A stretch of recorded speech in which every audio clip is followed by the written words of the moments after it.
Jen Rosati and Don Staley and all those folks that Cheryl Reeve, who had a hand in Caitlin Clark not making Team USA last year in the Olympics. It looks like they may be now. Cheryl Reeve's still there, but the actual committee. Caitlin Clark is the name on everyone's lips. A generational talent, a record breaker, a walking headline. From college stardom to WNBA superstardom, her journey has been unstoppable. But just when it seemed like the spotlight was all hers, something unexpected happened. A new team has burst onto the WNBA stage, loud, fast, and already dangerous. The Golden State Valkyries didn't just debut, they declared war. And now, the 11 WNBA teams, including Clark's own, are officially on notice. The 2025 WNBA season was always going to be big. The arrival of Caitlin Clark brought a wave of attention never before seen in women's professional basketball. Ticket sales soared, jersey orders broke records, even preseason games became primetime must-sees. But while Clark's star rose rapidly with the Indiana Fever, something powerful was taking shape out west. The Golden State Valkyries, a brand new expansion franchise, entered the league with expectations to grow over time. Instead, they exploded out the gate.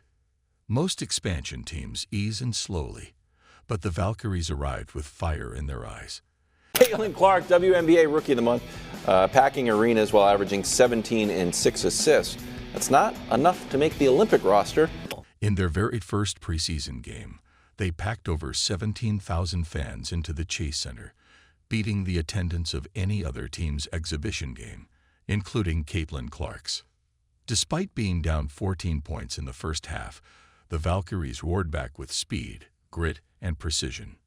They didn't win the game, but they won everyone's attention.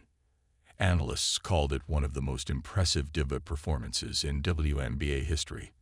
I'll tell you what we're not going to do. We're not going to allow that. Can we just like call a spade a spade? Racism has been impacting the WNBA well before this year. This is not a new thing. Sure. This is, and in that way, I do think Caitlin's being used as a pawn. Mm-hmm. Caitlin didn't bring racism to the WNBA. This has been happening. And that, I think, is what's been such a shock for all of us, that other people are surprised by this. Mm-hmm. We've been trying to tell you. And once again, for so long, as a player, I would almost joke. I'd be like, I would have loved to have shut up and dribble. Mm-hmm. In so many ways, I would have loved to have been valued as a basketball player. I would have been loved to have been spoken about just for my play. Mm-hmm. The Valkyries weren't just new. They were elite, organized, fearless, and built for competition. Behind this bold team is an equally bold leader, head coach Natalie Nakase. The first Asian American woman to lead a WNBA franchise, Nakase came in with years of experience from the NBA and WNBA coaching ranks. Her style, sharp, calculated, adaptive. Nakase instilled a system rooted in movement, hustle, and unselfish play. No star-centric offense. Everyone contributes, everyone defends. It's team basketball, played with purpose. Her leadership is one of the key reasons the Valkyries don't look like an expansion team. They look like contenders. The Valkyries are more than a team. They're a symbol of global unity. Their roster includes talent from 6 different nations, blending cultures, languages, and playing styles into one cohesive unit. Belgian point guard Julie Van Loo, for example, has not only impressed on the court, but also stepped up as a communicator and leader, often translating between teammates to help foster chemistry. It's rare to see such a fresh group gel so fast, but the Valkyries have chemistry that feels years in the making. Following the Valkyries' debut, one national analyst didn't hold back. Her words echoed across the league. These teams are no longer rebuilding. They're ready to compete, and nobody wants to face the Valkyries or the Fever right now. Also totally legitimate to say, We roll in the Olympics every year. We can afford having, someone who's the 20th best or 24th best instead of the 12th best because of what it would potentially do to grow the game. That's legitimate. And I also think that door somewhat got open, Brew, by Diana Taurasi's inclusion. So Diana, and we can show you their numbers. They're having a shockingly similar season. So points and rebounds basically identical. Field goal percentage is identical. Caitlin has way more assists and way more turnovers to go along with it. Diana has very few assists, very few turnovers. So Caitlin's not yet in her prime. Diana's past her prime. That single statement sent ripples through the WNBA community. Suddenly, franchises that were focused on traditional contenders, like the Liberty or the Aces, had new threats to consider. This wasn't just about potential. The Valkyries are here, and they're not backing down. Until now, Caitlin Clark's transition into the WNBA has been met with awe and admiration. Her jaw-dropping passing, deep shooting, and court vision have made her a fan favorite almost instantly. She's drawn comparisons to Steph Curry. She's smashed records. And she's turned the Indiana Fever into a national story. But with the rise of the Valkyries, she finally has a worthy rival, not just in an individual, but in a whole team.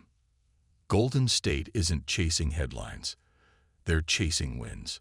And their matchup against Clark and the Fever could spark a rivalry that defines this new WNBA era. The WNBA has been building momentum for years, but 2025 has accelerated everything.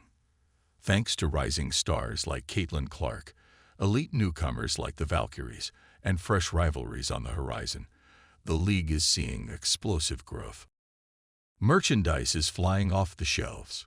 Games are moving into larger arenas. Media coverage is expanding daily. But what's most exciting?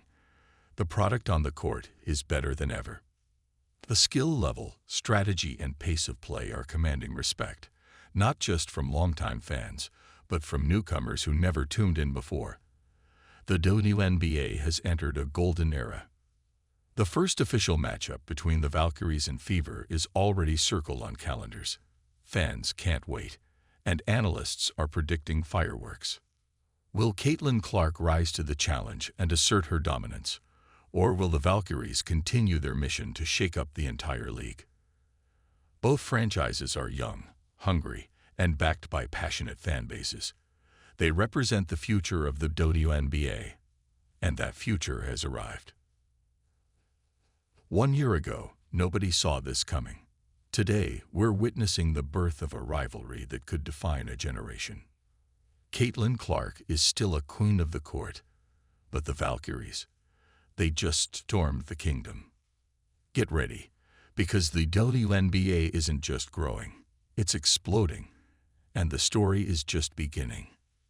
Don't forget to like, subscribe, and comment below. Are you Team Clark or Team Valkyries? Let's hear your take.